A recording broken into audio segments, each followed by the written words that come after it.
जय श्री गणेश दोस्तों। हमारी आज की कहानी का नाम है खर्च। कहानी अच्छी लगे तो प्लीज़ चैनल को सब्सक्राइब कर लीजिएगा। अब शुरू करते हैं कहानी। माँ अकेले मेरी जिम्मेदारी नहीं है। महीना शुरू हुए इतने दिन हो गए और आपने अभी तक भी पैसे नहीं भेजे। मैं ही अकेला माँ का खर्चा क्यों उठाऊं? अभी मेरे मकान का भी काम चल रहा है। अब मकान बनवाऊं या माँ की बीमारी में पैसा खर्च करूं? मेरे पास भी कोई खजाना नहीं गिरा हुआ है। मेरे पास भी अथाह धन नहीं है। सुमित फोन पर चिल्ला रहा था और पवन चुपचाप सुन रहा था। छोटी सी बात का बतंगड़ बनाने में सुमित माहिर था। छोटा भाई होने के बावजूद भी वो पवन को सुना देता था और अपनी हर जिद पूरी करके मानता था। पवन ने 2 दिन का समय मांगा और अपने दोस्त से उधार लेकर पैसे सुमित के अकाउंट में भिजवा दिए। कहने को पवन बड़े शहर में रहता था, पर जितना बड़ा शहर उतने ही बड़े खर्चे थे। घर खर्च, बच्चों की पढ़ाई लिखाई, मकान का किराया, ऑफिस आने जाने का खर्च और राशन पानी, मेडिकल का बिल सब बंधा हुआ था। महीने के पैसों में से कुछ हजार रुपये निकालना मुश्किल हो जाता था। पवन की परेशानी सिर्फ उसकी पत्नी रिंकी समझती थी। वो पति के सुख दुख की साझेदार थी। अपने पति के कमाए रुपयों के बजट के हिसाब से चलती थी। महीनों से उसने नया कपड़ा नहीं खरीदा था। घर की ऐसी बहुत सी ज़रूरतें थी जिन्हें वो टाल दिया करती थी। पवन की सैलरी में से कुछ बचता ही न था। मन में इच्छाओं का संसार लिए वो अपने जीवन साथी का बराबर साथ दे रही थी। उसने कई बार अपनी सास को कहा कि वो कुछ दिनों के लिए उनके पास आकर रहे, पर रमा देवी अपने छोटे बेटे के ही पास रहना चाहती थी, क्योंकि वहीं पर उनके सारे रिश्तेदार रहते थे और आधुनिक सुख सुविधाएं थी। रमा देवी के 2 बेटे थे। बड़े बेटे पवन ने अपनी पढ़ाई पूरी की, पर वो ज़्यादा कुछ न कर पाया। एक जगह नौकरी भी लगी थी, पर वो वहाँ से छोड़कर आ गया।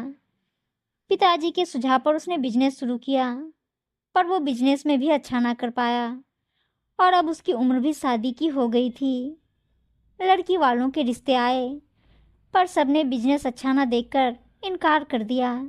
रिंकी के घर वाले गरीब घर से थे, इसलिए उन्होंने शादी कर दी। उनका मानना था कि परिवार के बीच बेटी का पेट पल जाएगा। शादी होने के बाद रिंकी को अपने पति की वजह से ताने सुनने पड़ते थे।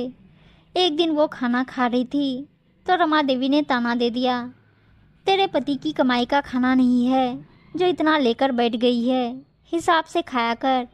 मेरा पति कमा रहा है और ये घर उसी से चल रहा है। रोटी का कोड रिंकी के हाथ में रह गया। अब तो उसने जिद पकड़ ली कि वो मेहनत से काम करे और घर में पैसा ला कर दे।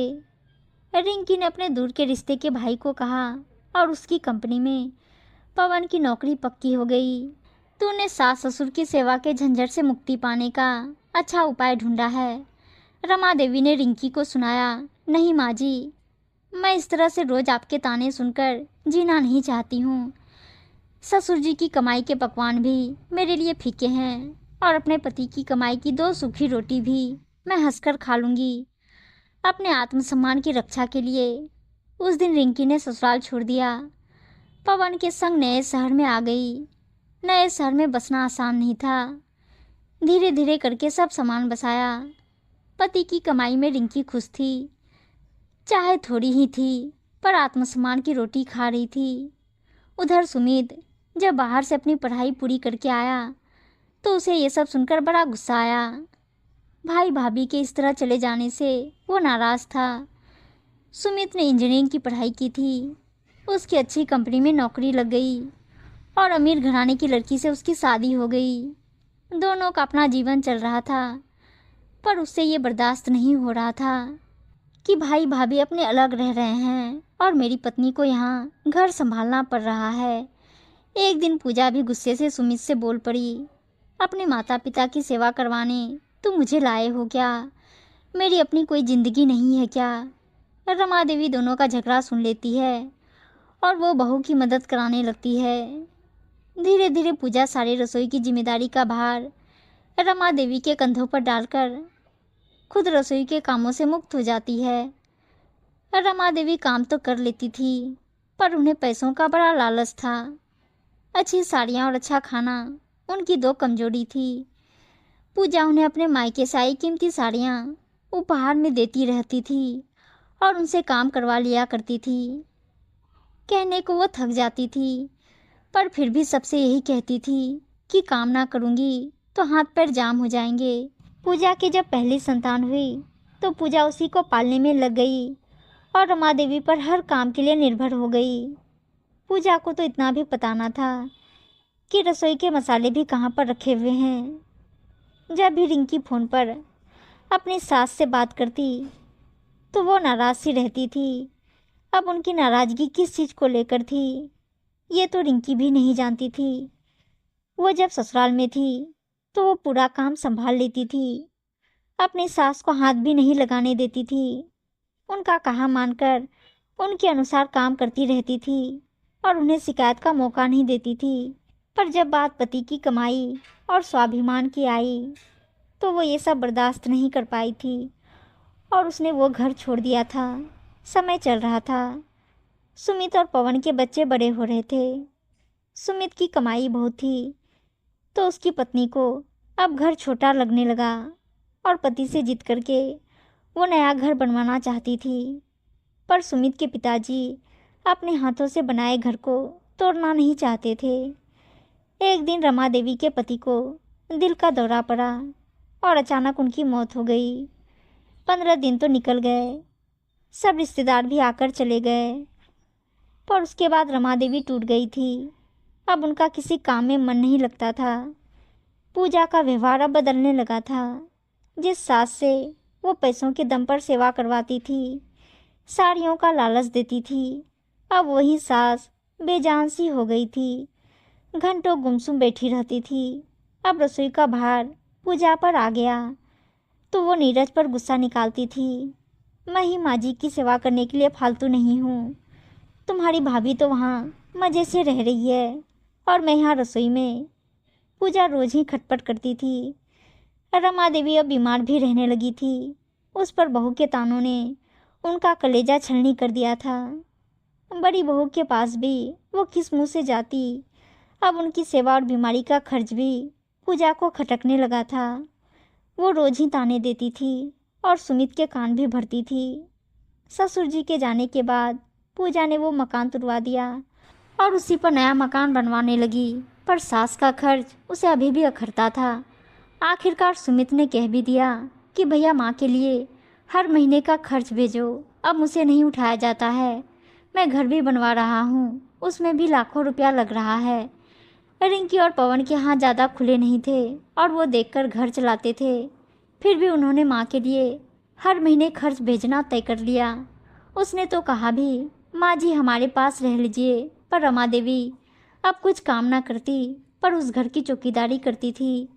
पूजा और सुमित बाहर घूमने फिरने चले जाते थे तो वो ही दोनों पोतों को संभालती थी और घर पर रहती थी। एक दिन पवन कंपनी के काम से शहर गया तो माँ से मिलने भी चला गया। माँ की हालत देखकर उसे रहा नहीं गया और उसने जिद कर ली कि माँ उसके साथ ही घर चलेंगी, पर सुमित और पूजा ने मना कर दिया। रमा देवी भी गले तक भर गई थी। उस दिन वो बिफर गई और गुस्से से बोली, तुम दोनों अपने आप को समझते क्या हो? मैं तुम्हारे इशारों पर ही नाचती रहूँगी क्या? हाँ, पहले मैं थोड़ी साड़ियों की लालची थी, पर अब मुझे किसी चीज़ का लालच और चाह नहीं है। अब मैं अपनी ज़िंदगी जीना चाहती हूँ। बहू तेरी गलती नहीं है, ये दुनिया की रीत है कि काम करता इंसान ही सबको अच्छा लगता है। जब मैं तेरी रसोई संभालती थी तब मैं तुझे अच्छी लगती थी, पर अब मैं तेरी रसोई नहीं संभाल सकती और अब मैं तुझे बैठी हुई अखरती हूँ।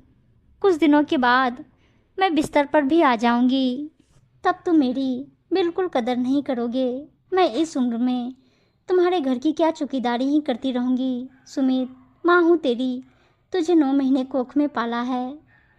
छोटा है तो तुझे सबसे ज़्यादा प्यार दिया है। पवन से छोटा है तो तुझे सबसे ज़्यादा प्यार दिया है। पवन से ज़्यादा तू मेरा लाडला रहा है, तेरी हर जिद पूरी की है। तेरे खिलौने और खेल के सामान का मैंने कभी हिसाब नहीं किया। जाने कितने रुपये ऐसे ही खर्च कर दिए और आज तू माँ के खाने और दवाइयों का हिसाब मांगता है। भाई से बराबर के रुपये मांगता है, जबकि तुझे तेरे भाई की स्थिति का पता है। तेरे पास तो खजाना भरा है, फिर भी एक माँ तुझे भारी लगती है। मकान को चमकाने में लाखों करोड़ों रुपये पूरे कर रहा है। एक से बढ़कर एक चीज़ मकान में लगा रहा है, कहीं कमी ना रह जाए। पर माँ के इलाज के लिए पैसे नहीं हैं। मकान में लगाने के लिए लाखों हैं, पर माँ के लिए हजारों भी नहीं है। इस माँ ने तुझे पाला और इस माँ की कुर्बानियाँ तू भूल गया। तेरे लिए पैसे इतने कीमती हो गए हैं। तू ये भी मत भूल, तू जिस पर मकान बनवा रहा है वो ज़मीन मेरे पति की कमाई की है, जिसे तू अपना बता रहा है। अभी इतनी ज़मीन खरीदने जाएगा तो तेरे पास भी पैसे कम पड़ जाएंगे। फिर तू मकान क्या बनवाएगा? कहते हैं ना, पूत कपूत हो सकता है, पर माता को माता कभी नहीं हो सकती है। मैं माँ हूँ, अपने बच्चे का सदा भला ही चाहूँगी और अपने बच्चे को दुआ ही दूँगी। पर मैं अब तेरे साथ नहीं रह सकती हूँ। मैंने रिंकी के साथ बहुत ही अन्याय किया था, वो मैं जाकर उससे माफ़ी मांग लूँगी। बेकदरी से तेरे महल की चौकीदारी करने से अच्छा है मैं पवन के साथ उसकी किराए की झोपड़ी में ही रह लूँगी। रमा देवी ने अपना सामान बांधा और पवन के साथ में चल दी। वहाँ पहुँचकर रिंकी ने उन्हें आदर से बिठाया और सब पुराना भूलकर वो माँ जी की सेवा करने लगी। बच्चे भी दादी दादी कह के आगे पीछे होते रहते थे। घर के सामने ही पार्क था। रमा देवी वहाँ चली जाया करती थी। वहाँ उनकी हम उन महिलाओं से दोस्ती हो गई थी। वो अब सदमे से बाहर आ गई थी। उनका मन लगने लगा था। घर की साग सब्जियाँ साफ कर दिया करती थी। महीने की 1 तारीख आ गई थी। इस बार पवन ने पैसे नहीं भेजे, पर सुमित ने पवन को माँ के खर्चे के लिए पैसे भेजे। इस पर रिंकी ने वापस पैसे लौटा दिए। देवर जी, माँ हमारे साथ रह रही है, वो भी इस परिवार का अहम हिस्सा है।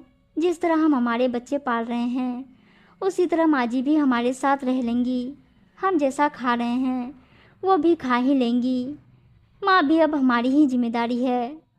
पवन ने भी कहा कि मुझ पर धिक्कार है जो मैं माँ पर किए गए खर्च का हिसाब रखूं और आधा तुझसे लूं। माँ ने खून पसीने से हमें सींचा है। माँ ने रातों जागकर हमें पाला है, हमारे लिए बरसों खाना बनाया है। कभी हम पर किए गए खर्चे का हिसाब नहीं लगाया। मेरे भाई, तू ये पैसा तेरे मकान में लगाकर उसे चमका ले। मेरी माँ के चेहरे को मैंने तो मुस्कान से चमका लिया है। मैं माँ की कुर्बानियाँ भूल नहीं सकता। उनके आगे पैसों की कोई कीमत नहीं है। फ़ोन स्पीकर पर था। पूजा और सुमित के चेहरे लटक गए। उन्हें अपने पर शर्म आ रही थी। पवन ने कम पैसों के बावजूद भी माँ की हर इच्छा पूरी की और पूजा और सुमित ने मकान पर लगाए पैसों का तो कभी हिसाब नहीं लगाया, पर माँ के खर्च का हिसाब लगाते रहे। उम्मीद है दोस्तों कहानी अच्छी लगी होगी और अच्छी अच्छी कहानियाँ सुनने के लिए चैनल को सब्सक्राइब और वीडियो को लाइक शेयर ज़रूर कर दीजिएगा। धन्यवाद दोस्तों।